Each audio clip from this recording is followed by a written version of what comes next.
A very good day to you, dear colleagues. My name is Andrei Wawinski, and I work as a consultant anesthetist in the southwest of England. Today, my topic is high flow nasal oxygen, new standard in peri-operative care. There are many applications of this technique, but in these 30 minutes, I will only cover those applicable to anesthesia, leaving intensive care use of this technique aside for another occasion. For many, many years, the main anesthetic mantra was intubation. We intubated for any procedures, small or large, short or prolonged, elective or emergency.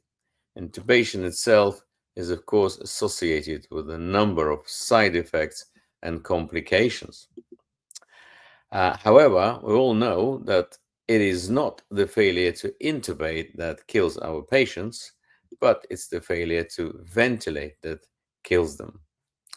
Hence, in cases where we could not intubate someone, several alternatives were suggested and available to us, including but not limited to bag valve mask ventilation, or ambubag, people call it, or self-inflating bag, or using the oral nasopharyngeal airway, or indeed one or another type of the supraglottic airway device.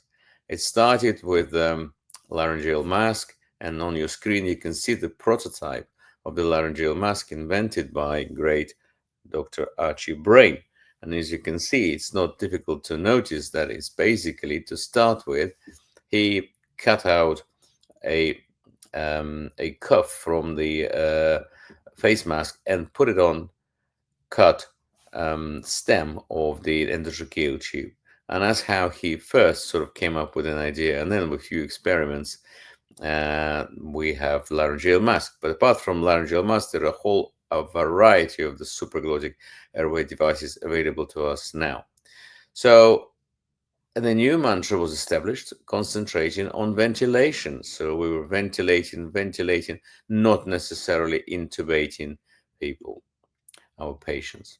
However, if you think of it, the principal aim of airway management during anesthesia is to provide oxygenation. Well, and at a certain extent, the removal of carbon dioxide. But do we have to ventilate necessarily to provide oxygenation? And researchers were thinking about this for many, many, many years. And even in 1908, somebody called Vollard um, suggested this term, a ventilatory mass flow, which he calls the physiological phenomenon which, provided that the patient air passageway exists between the lungs and the exterior, the difference between the alveolar rates of oxygen removal and carbon dioxide excretion generates somewhat a negative pressure gradient that drives oxygen into the lungs. Other terms were suggested, like apneic oxygenation by Frumin in 1959, and also diffusion respiration by Draper and Whitehead. Sounds good. However, what about hypercarbia that will inevitably occur if the patient isn't breathing at all? The hypercarbia will quickly lead to acidosis, increased intracranial pressure, cardiovascular responses, including tachycardias, arrhythmias, vasodilation, and ultimately death. But it's the degree of building up the levels of CO2 that matters. And we'll talk to that about this a little bit more in details. So the early apneic oxygenation studies, as early as 1959, Frumin and colleagues published this volunteer study in anesthesiology that consisted of just 8 subjects. And in this study, they have shown that apneic oxygenation largely matched the oxygen demands. You can see it in the red circle. Nobody in the group, in 8 patients, actually desaturated. The sat stayed up 98 to 100%. But it did not prevent the rapid and dangerous rise of the CO2 levels. And they have estimated that this is in millimeters of mercury. But if you're thinking of kilopascal, then the average rise is 0.35 to 0.45 kilopascal per minute, or about 2.7 to 4 millimeters of mercury per minute. So, indeed, in Froome experiments, 2 of 8 human trials were prematurely terminated owing to the development of ventricular tachycardias, ventricular arrhythmias.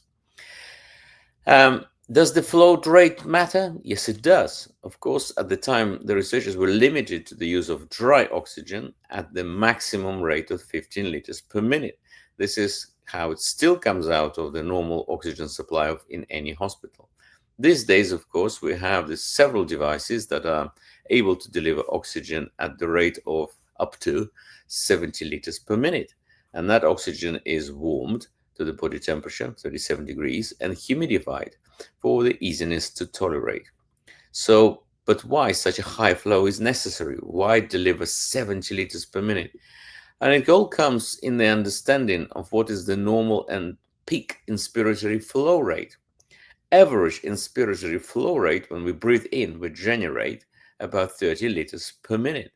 Even if you supply 15 liters per minute of oxygen via nasal prongs or oxygen mask, the other 15 liters will have to be entrained from the atmosphere to match the inspiratory flow rate. Hence, the resultant FiO2 will be around 60% as described in the equation on this picture, because we're still bringing room air. High flow nasal oxygen can mix ambient air, medical air, or compressor air with oxygen or deliver 100% oxygen. If set to high enough flow, over 30 liters per minute on average, so matching or over the peak inspiratory flow rate, the patient cannot outbreathe this device. So the FiO2 is completely controlled. High flow means control, not just the 100% FiO2 at all times. Now let's talk about the more in details about high flow nasal oxygen and clinical use. This device has been for many years, since 2006, mainly as a CPAP or BiPAP alternative. It has a wide bore cannulas, nasal cannulas to deliver gas flow up to 70 liters per minute. Optimal humidity allows high flow oxygen to be delivered comfortably directly into the nostrils. An optimal temperature at 37 and humidity at 44 milligrams per liter improve patients' tolerance to optimize mucociliary clearance. If you're using dry oxygen, it's okay to up to about 5 liters per minute. After that, 15 liters per minute in an awake patient of dry oxygen is really, really painful and uncomfortable. It's all started in the United Kingdom from this original articles, the use of this technique in anesthesia. That was called transnasal humidified rapid insufflation ventilatory exchange, or THRIVE, a physiological method of increasing apnea time in patients with difficult airway, which was published in 2014 by 2 researchers, one anesthetist called Anil Patel and Reza Nurey, who was his surgeon. So they took 25 patients with the median myelopathy grade of 3, direct laryngoscopy grade 3. 12 of them were obese, 9 were stridulous, for different types of ENT procedures. So they were sending off to sleep with propofol, remifentanil, and making them completely apneic, paralyzing some of them with a median apnea time of 14 minutes. And the range was between 5 and 65 minutes. None of them desaturated less than 90%. And the mean post-apnea end tidal CO2 levels were 7.8 kilopascals, or between 4.9 and 15.3 kilopascals. And you can see on this graph that they plotted that the saturation improved in majority of subjects. Only one subject actually had a saturation of 90. The lowest were 92, and the rest were well above 96. What about PCO2? They estimated that the mean post-apnea end tidal carbon dioxide was 7.8, like I said, but more importantly, they estimated the rate of increase of end tidal carbon dioxide, which was 0.15, which, if you remember from my previous slide of initial studies of apneic oxygenation, was 3 times slower compared to apneic oxygenation rate. So Thrive, as they coined this term, Thrive, combines the benefit of classical apneic oxygenation with CPAP and gaseous exchange through flow-dependent dead space flushing. So it flushes the CO2 from the dead space, and continuous insufflation is critical to thrive.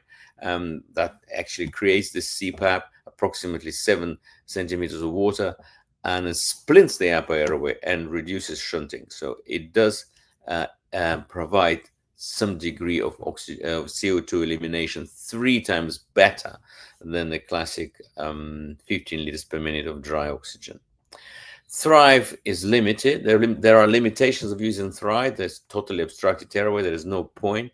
Basal skull fractures, because you can produce the well, air can get into oxygen, can get into the cranium, and somewhat in obese patients. However, I'm showing you this poster that was presented recently at DAS meeting, where they took 16 patients with BMI of more than 40 undergoing bariatric surgery, pre-oxygenating them with high flow nasal oxygen, 35 liters per minute for 5 minutes, and the flow was then increased to 70 liters per minute at induction when they were asleep, and only 4 patients desaturated to less than 92%. Others did not. And apneic time at induction was average time was 3 minutes 40 seconds. So it still works even if in obese patients. I'm showing you this other study, which is a bit more advanced. High flow nasal oxygen apnea time in morbidly obese patients undergoing general anesthesia. That was a randomized controlled trial. They took elective surgical patients of more than 18 years of age with a BMI of more than 40. And the intervention group, pre-oxygenation, was provided by 100% nasal oxygen for 3 minutes at 40 liters per minute. And in the control group, pre-oxygenation was delivered using face mask with 100% oxygen. And what have they found? The primary outcome, safe apnea time, was reached when oxygen saturation measured by pulse oximetry fell to 95%, or maximum 6 minutes of apnea. So they set up quite a high criteria of their primary outcome. And what have they found? 40 patients completed the study. Safe apnea time was significantly longer, 261 seconds compared to 185 seconds. And the minimum peri-intubation saturation was higher, 91 over 88 in the high flow nasal oxygenation group compared to the control group. So it does work in the obese patients as well, obviously, with sitting them up, with propping them, and making sure their airways are opened, patent. So, what are the indications for high flow nasal oxygen? You can pre-oxygenate patients with it. You can provide it for sedation for different procedures. You can use it for general anesthesia with no airway whatsoever. So this is the range, and obviously during pre-oxygenation, sedation, and somewhat general anesthesia, patient can breathe spontaneously, but as you deepen the plane of anesthesia, they will stop breathing, and then it will become apneic oxygenation, or in this case, it will become Thrive, a ventilatory exchange with a CO2 clearance. Okay, let's talk about pre-oxygenation. This is the article again from a group in London, led by Fawzi Amir, which took 20 patients in each group, 12 liters per minute on face mask, 30, and then 70 liters per minute with high flow nasal oxygen. Apnea time was 248 compared to 123 seconds in the research group, and you can see PaO2 was very similar, PaCO2 was very similar, arterial pH no difference, and no desaturation in both groups. So they concluded that transnasal humidified rapid insufflation ventilator exchange is a practical method for pre-oxygenating patients. Obviously, they're supporting the jaw and making sure the airway were patent. That was a small study, but one of the first studies. This is the biggest study, pre-oxygenation using high flow nasal oxygen versus tight face mask during rapid sequence induction. In many other previous studies that I wasn't able to show you, high flow nasal oxygen during rapid sequence induction has been compared with pre-oxygenation conducted with a tight fitting mask, face mask. Um, as that it still is a standard practice, it was demonstrated that high flow nasal oxygen preserves oxygen saturation to an equal extent. However, these studies were single center, limited number of patients. One of the studies was conducted during office hours only. Therefore, it remains to be determined whether this technique is safe in a wide variety of patients. So this study compared high flow nasal oxygen with tight fit face mask during rapid sequence induction in patients undergoing emergency surgery in several different centers in 2 countries and at all times, day or night. As you can see, they had 464 patients that were eligible. They randomized eventually 350 patients, 175 in one and 174 in another group. Patients were comparable according to their demographic data. What have they found?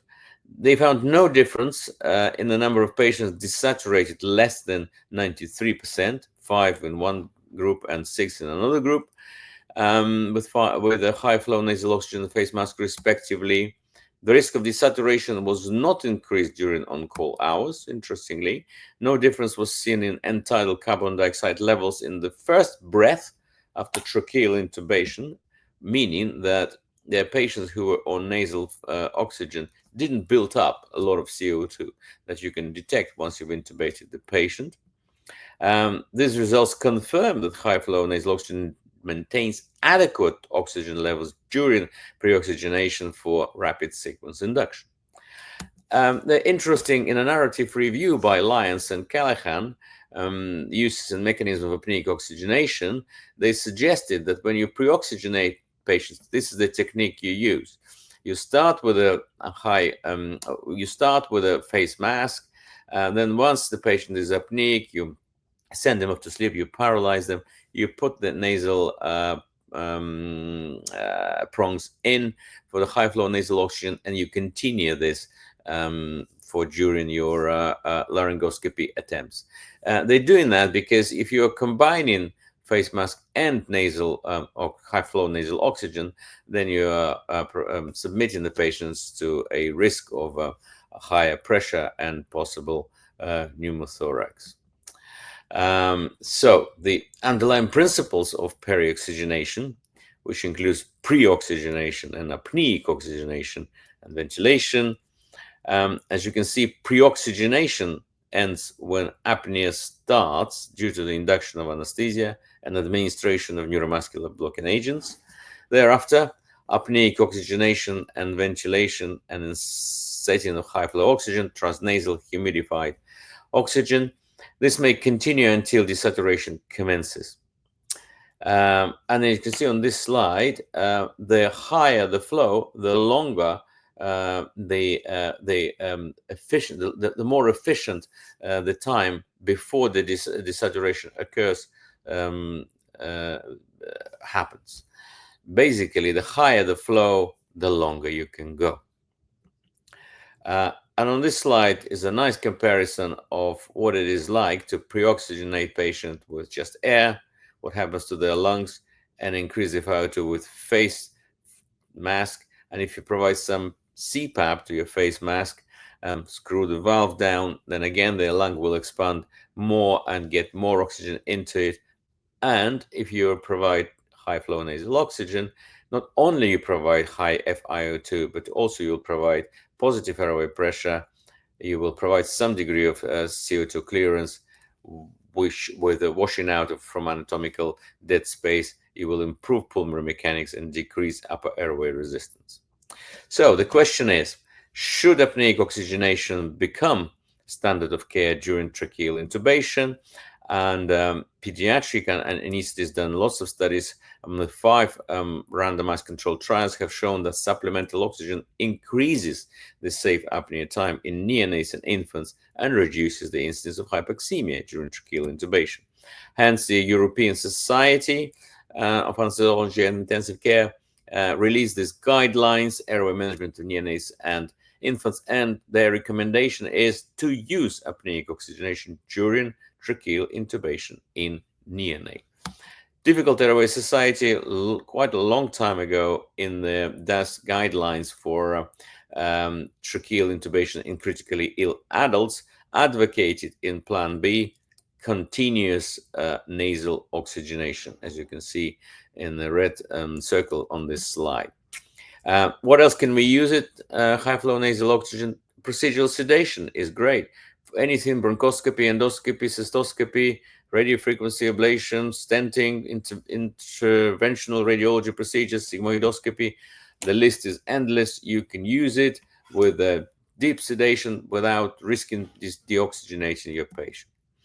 And there's a nice study, high flow nasal oxygen v standard oxygen for GI endoscopy with sedation, multi-center study, 379 patients, high flow nasal oxygen, a reduction in saturation to 92% was 94 in the high flow nasal oxygen group and 33 in a standard cannula group. Prolonged periods of desaturation again were doubled in the standard oxygen group, and maintaining the airway patency was massively different. 1%, only 1% didn't maintain the airway patency in high flow nasal oxygen group, and 32 in the standard stop maintaining their airway patency.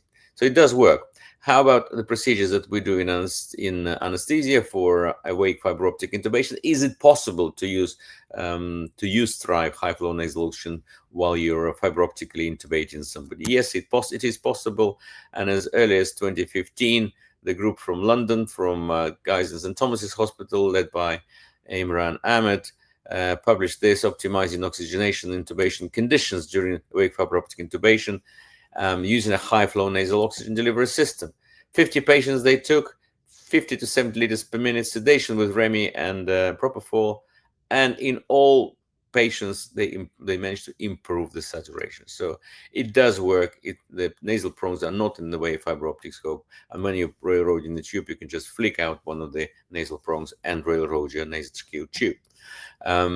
This is the slide courtesy of Anil Patel, who showed lots of pathology. You can see horrible airway constriction due to tumors, and how high flow nasal oxygen can increase the decrease the tissue pressure and open the airway, so patients will be easy for patients to breathe while you're manipulating their airway. This is a very interesting technique called Strive High, published by Australian colleagues, spontaneous respiration using intravenous anesthesia and high flow nasal oxygen, that they claim maintains oxygenation and airway patency during management of obstructed airway. It's an observational studies. This is their technique. They use high flow nasal oxygen, glycopyrrolate, metoclopramide, lidocaine. They sprayed on the cords and gave intravenously TCI, propofol, and high flow nasal oxygen. They sprayed the vocal cords with cofenylcaine, lidocaine mixed with phenylephrine, used remifentanil. FiO2 was 100%, but if they're using the laser, they were dropping it to 0.3, and patients were breathing spontaneously. And after the surgery, they pop an LMA and wake the patient up. So 16% of their patients were stridulous, 10% were dyspneic. However, the lowest oxygen saturation were 99 and 100, so they maintained their sats very nicely. Level of carbon dioxide was 6.8 on average, and they concluded that this technique provides adequate oxygen saturation and tidal carbon dioxide and airway patency. There are complications of this technique. As I mentioned before, you can achieve dangerous levels of hypercardiacidosis, potential hypoxemia. However, none of the studies shown this. Arrhythmias will occur if your pH will drop below 7. You can only use it with TIVA. Of course, you can't use it with gaseous anesthesia. Laser uses somewhat limitation of this technique. You will have to drop the FiO2 while the laser is in use. Pneumothorax can occur, regurgitation, aspiration, and all these complications has been reported in pediatrics, mainly in use with intensive care for in a prolonged period of time.